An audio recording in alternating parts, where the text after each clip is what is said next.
අයිබෝන් ඔබ අදත් එකතු සිටින්නේ හෙල්ලෙන පෙරලෙන දේශපාලනය ගැන කතා කරන පොලිටික්ස් සෙග්මන්ට් එකත් එක්ක අදත් මගේ ගමන් සංගයා රසික අයිබෝන් අයිබෝන් අද මොකද තියෙන අලුත් ආරංචි? ආරංචි ගොඩක් අතරින් අපි වැඩි වෙන ආරංචියක් සම්බන්ධව කතා කරමු නේද? අපි පහුගිය සතියේ කතා කරා වැඩි වුණාට සතුරු නැති විපක්ෂය කියලා. මේකත් ඒ වගේම විපක්ෂ අසතුටු වෙන ආරංචියක්ද? එහෙනම් මේ මාතෘකාවම ගේන්න මේ පාර. කතා කරලා බලමු. ඔව් මේ අද අපි මේ වැඩි වෙන එක ගැන කතා කරේ මේ විකල්ප ප්‍රතිපත්ති කේන්ද්‍රය විසින් මුළු රටම ආවරණය වෙන විදිහට කරපු සමීක්ෂණයක් ගැන. සමීක්ෂණයක ප්‍රතිඵලයක් අද කියන්නේ. හරි හරි. ඒකෙදි මේ ජනාධිපති අනුර දිසානායක මහත්තයා සහ විපක්ෂ නායක සජිත් ප්‍රේමදාස මහත්තයා සම්බන්ධව මේ සමීක්ෂණය කරලා තියෙනවා. ඒ කියන්නේ මූලික වශයෙන් ඔවුන් දෙදෙනා පමණද නැත්නම් තවත් අමතර ඔවුන් දෙදෙනා පමණයි. පමණයි. එතකොට මේ සම්බන්ධව ඔයගොල්ලෝ සමීක්ෂණයක් කරලා තියෙනවා මුළු රටම ආවරණය වෙන විදිහට අපෙන්ම නියදී අහඹු නියදී අරගෙන. ඒකෙදි ජනප්‍රසාදය තමයි බලලා තියෙන්නේ. හරි. එතකොට ජීත්වා ව්‍යසනය සම්බන්ධයෙන් සහන සලසා දීම සම්බන්ධව ඒ කියන්නේ ඒක එක කාරණයක් නේ. එක කාරණයක්. හරි. එතකොට පාස්කු ඉරුදින ප්‍රහාරයට ක්‍රියාමාර්ග නම් තියෙන ක්‍රියාමාර්ග ලබා අරගෙන තියෙන ක්‍රියාමාර්ග වෙන කාරණයක් නැවත බලලා තියෙනවා. අනේ ඔක්කොම එකතු කරාට පස්සේ ජනාධිපති අනුර දිසානායක හම්බලා තියෙනවා 75.5ක ජනප්‍රසාදයක්. ඊළ මට්ටමක් කියන්නේ. මට්ටමක්. ඒතොර අපේ විපක්ෂ නායකතුමා මොන වගේ? විපක්ෂ නායකතුමාට හම්බලා තියෙනවා 29.4ක ජනප්‍රසාදයක්. ඒ කියන්නේ අඩුවක්ද වැඩිවීමක්ද කොහොමද? ඒ කියන්නේ විපක්ෂ නායකතුමා සහ අනුර කුමාර දිසානායක ජනාධිපතිවරයා සමග ඒ කියන්නේ සංසන්දනය කිරීමේදී මෙහිමයි අපි දැන් ඕක මෙහෙමනේ බලන්න ඕනේ. කවුගේ මැතිවරණයක් එක්ක සංසන්දනය කරලා නෙමෙයි. හරි.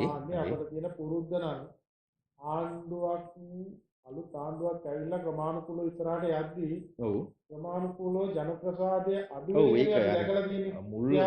මුල් මේ මාස කීපේ ජනප්‍රසාදය ඉහළින්ම තියෙන්නේ. ඊට පස්සේ ක්‍රමානුකූලව ඔව් පැහැදිලිවම. කවුගේ තුනෙන් දෙකක ආණ්ඩුවක් අවුරුදු දෙකමාරක් යනකොට ගෙදර යන්න ඕන තත්ත්වයක්පත් වුණානේ. ඔව් දැන් නමුත් මේ අවුරුදු දෙකමාරක් විතර වෙනකොට මේ ආණ්ඩුවේ තත්ත්වය මම හිතන්නේ මේ වෙනස් වෙන අරකට වඩා වෙනස් ප්‍රතිඵලයක් ඇතිවෙන්නේ මේ ජනප්‍රසාදයේ ඉහළ ගිනිපු ඉහළ යන මට්ටමක් තමයි අපිට දකින්න තියෙන්නේ. ඒකෝට ඒ අර්ථයෙන් ගත්තාම සාමාන්‍ය පෞද්ගලික අත්දැකීම නම් අපේ විපක්ෂයේ ජනප්‍රසාදයේ වැඩි වෙන එක ආණ්ඩුවේ අඩු වෙන එක නමුත් මේ මොහොතේ වෙලා තියෙන එක දෙවක මාරු වෙලා. විපක්ෂයේ ජනප්‍රසාදයේ අඩු වෙලා සහ අරුණ කුමාර ජනාධිපති වරයාගේ ජනප්‍රියත්වය ඉහළ ගිහිල්ලා කියන එක තමයි සමීක්ෂණයෙන් එළිලා තියෙන්නේ. බලමු මේකත් මට හිතෙන්නේ අර සතුරු විපක්ෂයට සතුරුදායක ආරංචියක් නම් වෙන්න බෑ ඒක. වේදනාකාරී අත්දැකීම තමයි මේ කාලේ ලැබෙන්නේ. මේ දවස් ටිකක් එහෙම එකක් තියෙනවනේ අර වෙනසුරු මේ රාෂ්ට්‍රක ලැබලා වගේ දන්නෙත් නෑ. මොකද අහන හැම තැනකම දකින්න හම්බෙන්නේ මේ වගේ තත්ත්වයක් විපක්ෂය සම්බන්ධයෙන්. ඒත් එක්කම පහුගිය දවස්වල ටිකක් වැඩිපුරම කතා කරපේක් තමයි මීගම බන්ධනාගාර සිද්ධිය. ඔව්. එතනදී වෙච්ච මේ මම හිතන්නේ ඒක තාම පරීක්ෂණ කෙරෙමින් පවතින පවතින තමයි. ඔව් ඔව්. ඒ සිදුවීම සම්බන්ධ විමර්ශනයක් කෙරෙමින් යනවා. ඒ කියන්නේ CID එකට බාර දීලා තියෙනවානේ. ඔව්. දැන් අපි සාමාන්‍යයෙන් පුරවැසියන් විදිහට මේ පැත්ත දකින්න විදිහ තමයි අපි කතා කරන්න වෙන්නේ අධිකරණ කටයුත්තක් වෙන නිසා. ඔව් ඔව්. ඇත්තටම දැන් වල ගොඩක් මතුවෙනවා මේ බන්ධනාගාර වැඩියෝ මෙහෙම නතර කරගෙන කණ්ඩ දෙන එක. ඔව් අපි ඇත්තටම මේකත් මේ වෙලාවේ මතක් කරගෙන යන් අපි මේ දැන් සිද්ධිය ගැන නෙමෙයි මේ කතා කරන්නේ. සිද්ධිය ගැන ඔබට දැනගන්න ඕන නම් ප්‍රවෘත්ති නාලිකාව වුණතරන් තියෙනවා. අපි මේ සිද්ධිය හා සම්බන්ධ වුණු වටපිටාව ගැන කතා කරන්න තමයි මේ හැම වෙලාවෙම උත්සාහ කරන්නේ. රසික කිව්වා වගේම මේ ඉතාලි කියන්නේ බන්ධනාගාරයක හඳවා තැබීමට ප්‍රමාණවත් ඉඩකඩක් කියන්නේ රඳවා තැබී හැකි අවම මේ සීමාවත් ඉක්මවලා අධික තදබදයක් සහිතව රඳවාගෙන මේ හඬ බොණ්ඩ දීගෙන නඩත්තු කරන්න කියලා මිනිස්සු ප්‍රශ්න කරනවානේ. ජනතාව වගේ මුදල්. ප්‍රශ්න කරනවා මේ අපේ වතු මුදල් වලින් ඇයි මේ කාතාල සමාජිකයෝ අපරාධකාරයෝ මේ විදිහට නඩත්තු කරගෙන ඉන්නේ? මොකද ඔවුන් බන්ධනාගාරගත කිරීමක අරමුණ නැත්නම් සිරගත කිරීමක අරමුණ මිනිස්සු යහපත් පුරවැසියන් බවට පත් කරලා සමාජගත කරන්නනේ. මේක වෙන්නේත් නෑ. ඇතුළෙත් මෙහෙම මරා ගන්නවා මිනිස්සු මරනවා කියනවා. ඉතින් තවදුරටත් මෙහෙම පිරිසක් මෙහෙම නිකරුණේ නඩත්තු කරමින් යන්න ඕනේ කියලා සාමාන්‍ය මිනිස්සු අහන තැනකට ඇවිල්ලා. ඔව් ඒකත් මහජන මුදලින්නේ. මහජන මුදලින්නේ වෙන්නේ. ඉතින් අපි මේ හිතනවා මේ ආණ්ඩුව මේකට විකල්ප ක්‍රියාමාර්ග තෝරයි කියලා. මොකද මේ පෙරකරුවන්ගේ සාධනීය දෙයක් ලබා ගන්න සමාජයට පෙරකරුවන්ට සාර්ථකව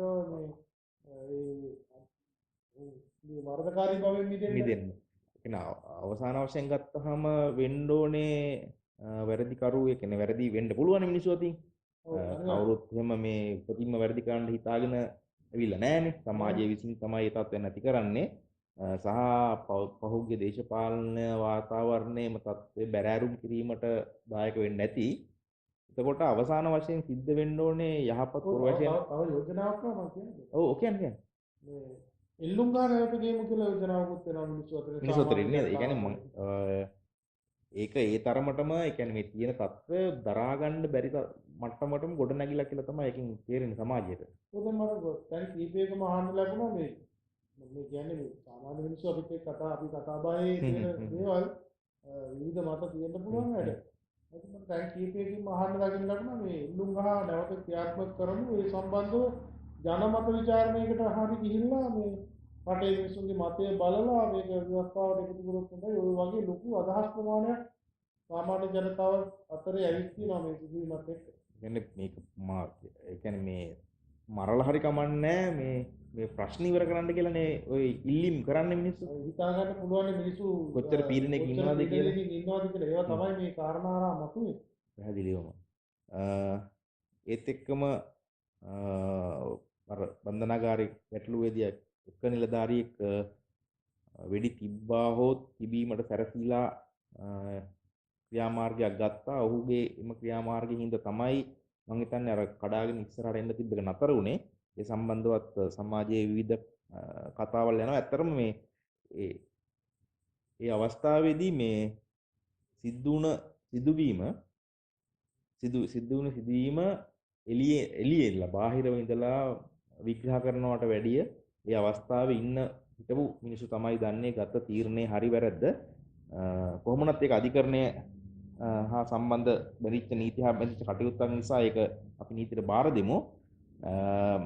ඊගව තවත් පොඩි දෙයක් අහන්න මේ අර මේ සුරේෂ් සලේ මහත්මයා සම්බන්ධයෙන් කරපු මේ පෞද්ගලික කාලේ තිබුණු අර වේදනාවෙන් රණවිරු දඩේම ගැන කියලා වැළපුණු උදවියකන කිසි ආරංචියක් නැහැ මොකද දන්නේ.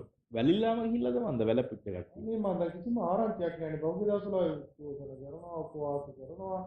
අට්ටාල ගන්නවා ඒක රංගනයක් කරානේ. අතරම ඉන්නව කියන්නේ හරින නිදහසෙච්ච බවක් වගේ තමයි පේන්නේ බලන් ඉන්නකොට කිසිම සද්දයක් නැහැ. සුරේෂ් සලේ මහාරාජික උපවාසයක් අරගෙන යනවා කියලා උදේගම්මන් පිළ නාමල් රාජපක්ෂ විමල් වීරවංශ දිලිප් ජයවීර වගේ කට්ටිය ලොකු ප්‍රචාරයක් සහ මේ ලොකු ප්‍රතිචාරයක් දක්වන්නේ. සුරේෂ් සලේ මහත්මයාගේ බිරිඳ සහෝදරයෝ යොදාගෙන මාධ්‍ය ඔව් ඒ කියන්නේ දිනපතා වොයිස් කට් ගියානේ දිනපතා.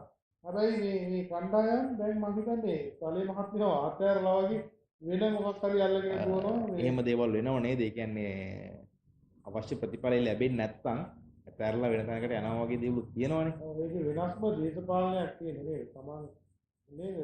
මම කියන්නේ දැන් මේ කණ්ඩායම් තමන්ගේ ප්‍රතිපත්ති සතියක්වත් අල්ලගෙන ඉන්නේ නැහැ. ඒ ප්‍රතිපත්ති මාරු කරනවා. පුදුම වේගයෙන්. අර මුල් කාලේ කියේ බොරුවක් කියනවා නම් සතියක් මේ පවතින බොරුවක් පුළුවන් නම් කියන්න කියලා ප්‍රතිපත්තිත් ඒ වගේම තමයි.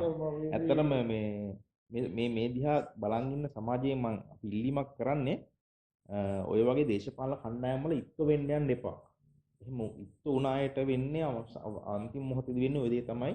තමන්ගේ වැඩේ කරගන්නකම් වටේ එකතු වෙලා ඉන්නවා. තමන්ගේ වැඩේ කරගත්තට පසු හෝ කරගන්න බෑ කියලා තේරිච්ච ගමම ඇතෑරලා දාලා මේ වෙනතක් බලා ගන්නවා කියන එක තමයි අපිට පේන්නේ මේක.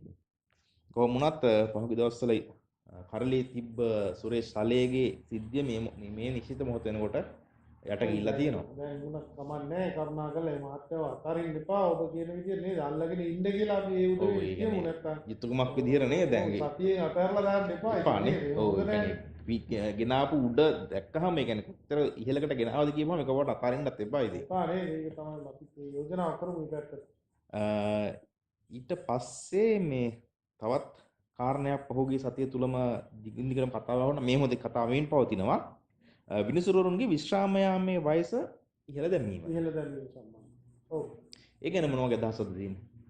ඒ ගැන මේ මම හිතන්නේ නිවැරදි කරගත යුතු කාරණයක් කියනවා. දැන් කියන්නකෝ දැන් ඇත්තටම මේ ආණ්ඩුව මේ එහෙම තීරණයක් අරගෙනද? අන්න ඒක මම මේ කියන්නේ ඇයි දැන් මේ සාමාන්‍යයෙන් ප්‍රශ්නේ කරලියේ සාකච්ඡා වෙනකොට අපි බලන්න ඕනේ මේ තොරතුරු දෙන මූලාශ්‍ර ගැන. මොකද ප්‍රශ්නේ කර තියාගෙන යන උදවි කියන්නේ නැති කැලලක් තමයි කියන කැලලක් තමයි මේ එක විනිසුරුවරයෙක්ගේ ඉලක්ක කරලා එක විනිසුරුවරයෙක්ගේ සේවා කාලය දීර්ඝ කරන්න මේක ගේනවා කියන්නේ. එක පුද්ගලයෙක් ඉලක්ක කරගෙන තමයි මේ විවස්ථා මේක විවස්ථා සංශෝධනයක් දක්වා යන්න ඕනේ කාරණයක් අපි දන්න හැටියට කියන්නේ ඒ තරම් මේ එක පුද්ගලයෙක් වෙනුවෙන් මේ දේ කරන්න උත්සාහ කරනවා කියලා තමයි කියන්නේ. ඔව් එක පුද්ගලයෙක් වෙනුවෙන් විවස්ථා සංශෝධනයක් ගේන්න හදනවා කියලා තමයි ඒ කියන්නේ. ඒ තරම් වටින පුද්ගලයෙක් ඉන්න තියෙනනේ. ඇත්තටම ඉතින් එහෙම වටිනවා නම් නේද? ඒ මට්ටමකට ඕක.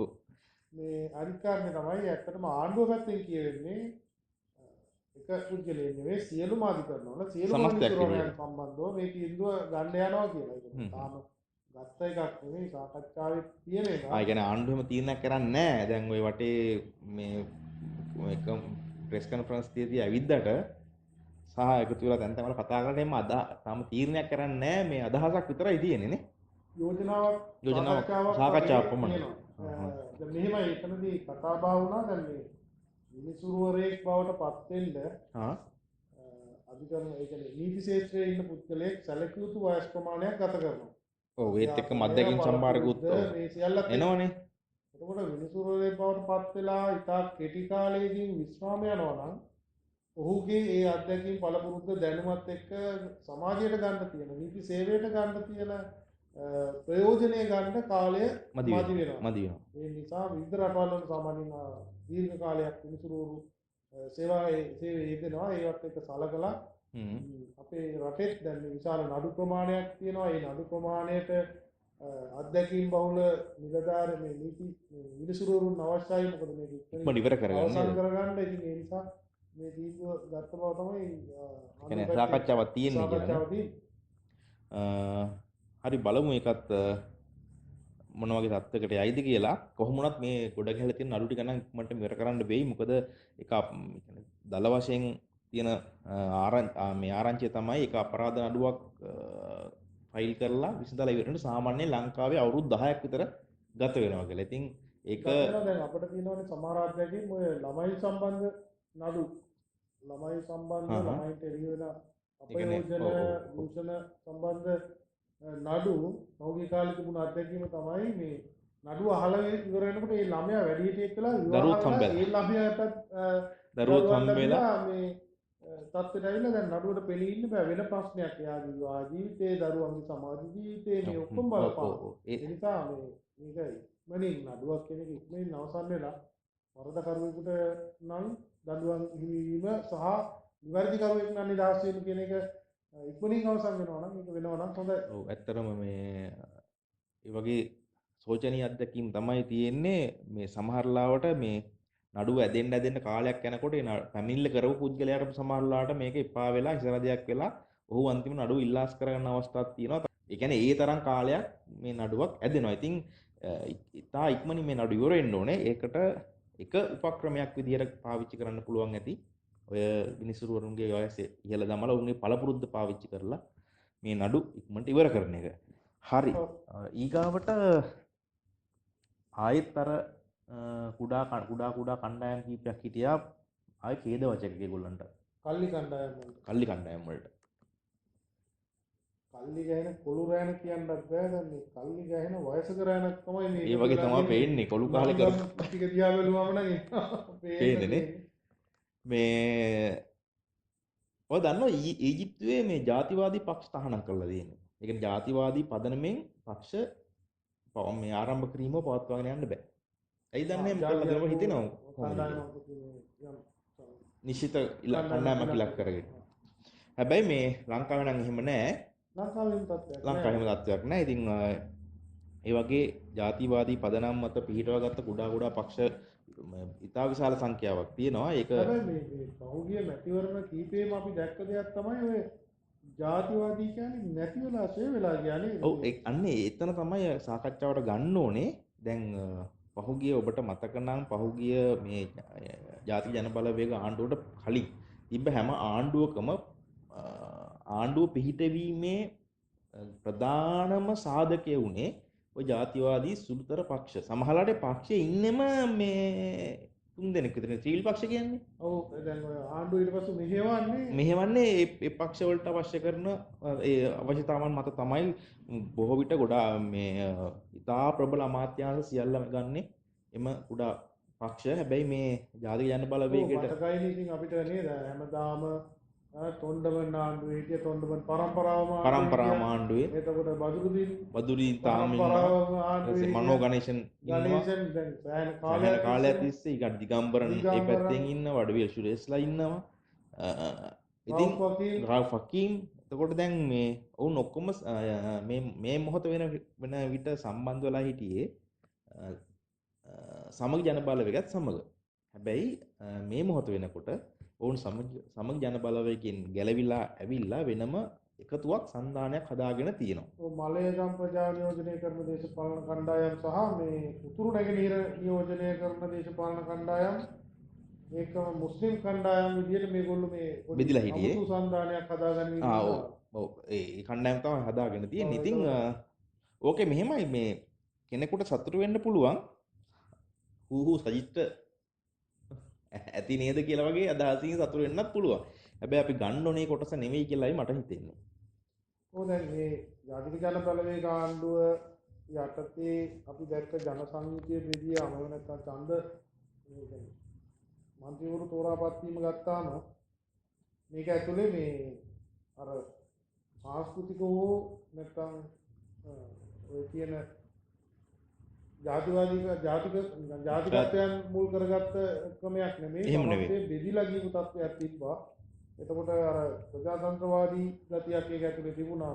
පත්වීම ඇතුලේ එක පක්ෂයකට ලංකාව පුරාම ඉන්න විවිධ කණ්ඩායම් එකතු වෙලා තිබුණා. එහෙම තත්ත්වයක් තිබ්බා. දැන් මට පේන්නේ නම් මේ නැවත ආයේ අරාඳින්නේ අර කිව්වා වගේ මේක එක පැත්තකින් හිතෙන්න පුළුවන් මේක නිකන් විපක්ෂයේ දෙදරා යනවා කියලා. ඊට වැඩිය බරපතල තත්ත්වයක් තමයි තියෙන්නේ. මොකද නැවත ආපහු මේ ජාතිවාදී කල්ලි කණ්ඩායම් සෝසවන්න හදනවද කියන එකත් එක්ක සැකයක් තියෙනවා පැහැදිලිවම. උතන මේ ගැටලුව කියන්නේ ලොකුම මේ භයානකම තියෙන්නේ මේ විදිහට කණ්ඩායම් ඒ කියන්නේ සුළු වෙනත් ජාතීන්ගේ පක්ෂ කණ්ඩායම් එකතු වෙලා මේ පක්ෂයක් හදාගත්තාම මේ බහුතරය වෙන සිංහල බෞද්ධ කණ්ඩායම් අතරත් ඉන්නවනේ දැන් ඔය චීවරයට මුවා වෙලා එහෙම කෑ ගහන කට්ටිය ඉන්නවනේ. ඒ කියන්නේ ජාතිවාදී පදනමේ. එතකොට ඔවුන්ටත් හොඳ බිමක් හැදෙනවා. මොකද මේ එතකොට හැදිලා ඉවරයිනේ මේ හතුරෙක්. එතකොට දැන් ඔය කණ්ඩායම් ටික එකතු වෙනකොටම ඒක ඇතුළෙන්ම පේන්න තියෙනවා. දැන් වර්තමාන ආණ්ඩු පක්ෂය දැන් හැම තැනටම රිංගලා වගේ ගතියක්. එතකොට උන්ට ඒ කියන්නේ හැම බිමක් නෑ. ඒ කියන්නේ සියල්ලම ආක්‍රමණය කරලා ඉවරයි. දැන් එතකොට පැවැත්ම තහවුරු කරගන්න එක පැත්තකින් එකතු වෙන්න ඕනේ. අනිත් කාරණේ තමයි පැවැත්ම තහවුරු කරගන්න මොකක් හරි පොයින්ට් එකක් තියෙන්න ඕනේ. ජනතාව අවුස්සන්න. ඔව් දැන් මේ තව උණ පූර්ණයකට එකතු කරන්නම් මේ චාමර අපේ බදුල්ලේ චාමර සම්පත් පොඩි හීනියට දැන් කාලයක් දෙමළ සහෝදරත්වය අල්ලගෙන ඔවුන් සමග විරසක වෙලා හිටියා. මුස්ලිම් සහෝදරත්වයත් සමගත් ඒ වගේම ගැටුම් හදාගෙන හිටියා. දැන් ඊට පස්සේ මේ හමුදාපති තනතුරට ඊගවට එන්න ඉන්නේ නිකන් ඉඟියක් දෙනවා කතෝලික සම්භවයක් ආගමික පදනමක් තියෙන නිලධාරියෙක් තමයි එන්න ඉන්නේ. ඒ සඳහා බලපෑම් කරන්නේ කාදිනල්තුමා ඒ කියන්නේ මේ ආණ්ඩුවේ මෙහෙවන්නේ කතෝලික ජනතාවට ඕනකම මිසක් බහුතරයන සිංහල බෞද්ධයන්ට ඕන විදිහට නෙවෙයි කියන කතාව හදන්න උත්සාහ කරනවා. ඒතකොට ඒ හා නඩුවක් වැටුණා. වැටුණා. ඒවා වෙන්න ඕනේ ඇත්තටම. එතකොට මේ මිනිස්සු ඇත්ත දැනගන්න ඕනේ. නැත්තම් නිශ්ශබ්දව ඉඳ ඒ හඬ වැඩි වෙනවා. එතකොට එහා සමානව තමයි. ඔව්. අනාවැකියක් කියලා නතර කරනවා. අනාවැකියක් කියලා අවසන් කරමුනේ. ඔව් ඒක හොඳයි. දිගම්බරම් රවුප් වකීම කණ්ඩායම ඒකතු වෙන හදන සාකච්ඡා වෙන කණ්ඩායම මොන දැන් හදනවා මාධ්‍ය සාකච්ඡාවක් තියෙනවා. ඔව්. ඒකතු වුණා කියලා පොඩි අඩක් දෙනවා. ඔව්. ඊට පස්සේ එනවා මෙහෙන් අර සිවුරු පුරවගත්ත අර කණ්ඩායම ඕනේ කහ ලයිටර් කියලා කියනවා. ඔව් ඒක මෙමය අපි වචන වැඩිපුර පාවිච්චි කරන්නේ නැහැ. නමුත් මේ විසුණු වහන්සේ නෙවෙයි පැහැදිලිව මේ කියන්නේ මේ ගෞරවනීය සුපේක්ෂල මහා සංඝරත්න වෙනුවෙන් නෙමෙයි කතා කරන්නේ. මේ කණ්ඩායම එනවා ওই දෙක හැප්පෙන්න පටන් ගන්නවා. පැහැදිලි. චාමර සම්පත් වගේ තව මත ගොඩක් එයි. ඒ කට්ටිය තනින් ඇවිල්ලා මේකට ඔන්න හමුදාපතිවරයා කාදිනල් තුනවා. ඊළඟට වෙන තව කවුරු හරි අරගෙන සිද්ධියට තුන පහ දාන්න. මතකයි නේද අර වන්ද කොත්තු වන්ද දෙසියල් සාදොක්ටර් සාෆි ආවනේ දෙයියෝ මේ ඔක්කොම පෙළ ගැහුවච්ච ඔව් එක එක ලස්සනට පෙළ ගැහුවනේ මේ ලේ මතකද කාලයක් පැහැදිලිව ඔය නිකන් ඔය පරණ නාට්‍යයක් ආයේ ඊටපස්සේ පරණයි නේද ඒක අලුත් මූණුරකින් තමයි නිකන් අර ෆිල්ම් පරණ ෆිල්ම් අලුතෙන් ගහන්න අලුත් වීඩියෝ දාලා රීමේක් එකක්. ඉතින් මේ මිනිස්සු ඔක දන්නවා. දැන් නම් ඇත්තට මේ වෙලා මිනිසුන්ට තේරෙන එනකොටම පදන් වෙලා තියෙන ඔය පරණ නාට්‍ය පිටපත් කියවලා ඇත්තටම මේ ලංකාව මේ ලේ වලින් පිඟිච්ච බිමක් කියලානේ අපේ ජනාධිපතිතුමා කී එක සැරයක් ඇති මේ ලේ දැක්ක ඇති මේ ජාතිවාදයට ආයේ කිසිම දවසක ඉඩක් දෙන්නේ නැහැ කියන සහතිකය දීලා තියෙනවා. ඉතින් අපි ඒ සහතිකය තාමත් විශ්වාස කරනවා පොදු ජනතාව විදියට. ඇත්තටම මේ රට ඉස්සරහට යන්න නම් ආපහු පරණ මේමයිදී පරණ පහුවෙච්ච ක්‍රමයක් ආයෙ සාර්ථක වෙන්න නම් මේ ක්‍රමේ පරාද වෙන්නේ නැහැ නේද? ඔව් ඉතින් අර පෙරදි ඒ කියන්නේ සාර්ථක නම් ඒක පරදින්නේ නැහැ. පෙරදුන එකක් ඉතින් ආයෙ සාර්ථක වෙන්නේ නැහැ. ආයෙ පෙරදිච්ච එකක් ගෙනන්න කොහොමද කියලා පැල කරන්න බෑනේ. ආයෙම කරන්න තිබ්බ වැඩක් නේ. ඉතින් ඒ නිසා අපි ඒක ජනතාවට ඒ ගැන හිතන්න අවස්ථාව දෙමු. නමුත් පරණ පිටපත් කියවද්දී අතීතය මතක් කරගන්න ඕක කලින් කොහේ හරි කියවලා තියෙනවද කියලා හොඳට මතක් කරලා බලන්න. එතකොට ඒකේ ප්‍රතිඵලයක් ඕගොල්ලන්ට නිකම්ම ඔළුවට එයි. ඒ ගැන මතක් කරමු නේද? මතක් කරමින් අපි නතර කරමු. ඇත්තටම අපේ මේ උත්සාහයත් ඒක තමයි මේ සිදුවීම් සම්බන්ධව ප්‍රවෘත්ති වටිනාකමින් පොඩ්ඩක් එහාට ගිහිල්ලා සමාජීය වශයෙන් තියෙන පැහැදිලි කිරීමක් කරන්න. හොඳ එහෙනම් ඊගොස් සතිය අපි තවත් සෙග්මන්ට් එකකින් හම්බෙමු. අපේ උතුරුන්ට ආරාධනා කරමු ඔබට තියෙන අදහසක් යෝජනාවක් කමෙන්ට් කරන්න කියලා නේ. විදියට අපිට දෙන්න. මොකද අපිට අපි නිවැරදි වෙන්න සහ තොරතුරු දැනගන්න අපටත් මේ මගින් අවස්ථාවක් ලැබෙනවා. වැඩිපුරම කතා කරන්න සහ දැනුවත් කිරීමක් කරන්න ඕන මාතෘකා තියෙනවා කියන්න. අපි සියලු යෝජනා චෝදනා ගල් මුල් මල් සියලු දෙයටම විවෘතයි. කිසිම තරහක් වේදයක් නැහැ. බාර ගන්න ලෑස්ති අපි. එහෙනම් ඊගොස් සතියේත් අලුත් සෙග්මන්ට් එකකින් හම්බෙනකම් ජය වේවා. ජය වේවා.